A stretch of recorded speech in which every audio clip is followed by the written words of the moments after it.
এই পৃথিবীতে মানুষ কতদিনের আয়ু নিয়ে আসছে কেউ বলতে পারে না। হয়তো আমি আজকে আপনাদের সামনে কথা বলতেছি, আগামীকাল কথা নাও বলতে পারি, কারণ মানুষ কখনোই জানে না সে কতদিন বাঁচবে বা কতদিনের আয়ু নিয়ে আসছে। আমার মেয়েটা হঠাৎ খেলা করতে করতে পড়ে যে মাথাটা এমন বিধ্বস্ত অবস্থায় ফেটেছিল যেটা দেখার মতো না। আমি ওর মাথার ব্যান্ডেজটা খোলার সাথে সাথে মানে আমার বুকের মধ্যে ধাপ করে ভয়তে কেঁপে উঠছে। মানে মাথাটা এমন বিধ্বস্ত অবস্থায় ফাটছিল যেটা আমি একদম নিতে পারি নাই।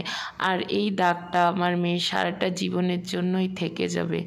মানে আমি এটা জাস্ট মেনেই নিতে পারতেছি না। আমার সুস্থ একটা বাচ্চা কীভাবে যে এরকম হইলো হঠাৎ করে বুঝতেই পারতেছি না। যখন অসুস্থ ছিল কিছুই খাইতেছে না, একটু নাস্তা বানাই দিতেছি, কেয়ার করতেছি, কিন্তু খাইতেছে না। তারপর হচ্ছে যেদিন আমি ব্যান্ডেজটা খুলি, তো পরদিন না, ওই দিন বিকালে আমি জাস্ট একটা ভিডিও ক্লিপ নিয়ে রাখছিলাম দেখার জন্য। পরদিন যেহেতু আমাদের সেলাইটা কাটার কথা ছিল, তো ওই জন্য আমি সকাল ভোরবেলা একেবারে রেডি হয়ে রিক্সা নিয়ে একদম বাসা থেকে বের হয়ে পড়ছিলাম, মানে ওকে হসপিটালে নিয়ে যাওয়ার উদ্দেশ্যে। তারপরে আমরা ফাইনালি হসপিটালে পৌঁছাই। তো আমি না একটা জিনিস দেখছি যে সরকারি হসপিটালটাতে যদি খুব বেশি ভিড় না থাকে, সার্ভিসটা অনেক ভালো পাওয়া যায়।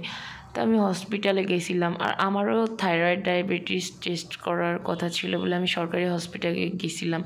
টাকাটা এত কম ছিল, 100 টাকা 50 টাকা হলেই মানে আপনি টেস্ট করতে পারবেন, আর সার্ভিসও অনেক ভালো ঢাকার মধ্যে সরকারি হসপিটালগুলো।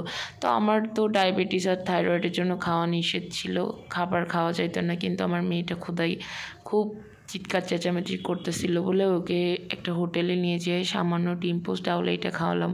আর ওর একটা কটন বার্ড খুব কেনা প্রয়োজন ছিল, সেজন্য এখান থেকে একটা কটন বার্ড আমি নিয়ে নিয়েছিলাম। আর অন্যদিকে ভাই আমার মেয়ে এখানে হচ্ছে ও বলতেছিল যে আমি সেলাই কাটতে আসছি, আমার কোনো ভয় লাগতেছে না, তুমি কোনো টেনশন করো না। আর এখানে আপ আছে গানে একটু হচ্ছে নাচ করে নিতেছিল। ভাই এত দুষ্টু ছেলে পেলে আমি আমার জীবনও দেখি নাই, ঠিক আছে। স্কুলে গেলেও ঠান্ডা হয়ে থাকে না। ফুচকা খাইতে ইচ্ছা করতেছিল, ফুচকা কিনে দিয়েছিলাম।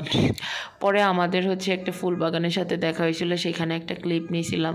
ওর হচ্ছে রাঙা আলুটা খুব পছন্দ, এই আলুটা ওকে কিনে দিয়েছিলাম। আমার মেয়ে এতটাই দুরন্ত ভাই, স্যার ম্যাডামদের থেকে বেশি বোঝে। তাদেরকে বলে কি আপনি বেশি বোঝেন, এইখানে এইটা হবে না ওইটা হবে। ভাই আমি পুরাই শকড আমার মেয়েকে নিয়ে। আর অন্যদিকে এই ভিডিওটা আমি করে রাখছিলাম আগেই। আমার খুবই খারাপ লাগতেছিল যে আমার মেয়ের সুন্দর কপালটা কোনো দাগ ছিল না, এখন একটা স্পট সারাটা জীবনের জন্য পড়ে গেল। এই জিনিসটা আসলে আমার মানতে অনেক কষ্ট হচ্ছে। সবাই আমার ভিডিওটা ভালো লাগলে শেয়ার করেন।